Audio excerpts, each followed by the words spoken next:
Welcome to our channel శ్రీమాత్రే నమః. రాధాష్టమి శుభాకాంక్షలు అండి. రాధాష్టమి కోసం కృష్ణుడు సంవత్సరం 15 రోజులు వెయిట్ చేశాడు.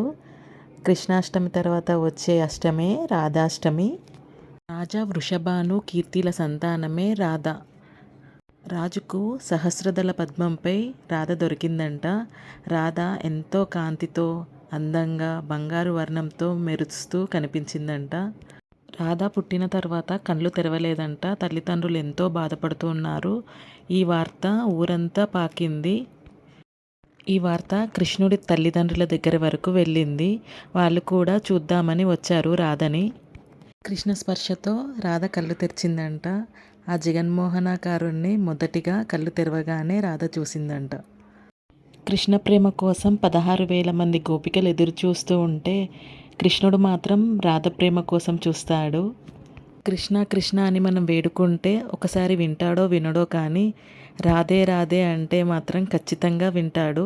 రాధ వేరువేరుగా జన్మించారు కానీ వాళ్ళిద్దరి ఆత్మ మాత్రం ఒకటే. ఒకసారి అందరం రాధే రాధే అందామా? రాధే రాధే.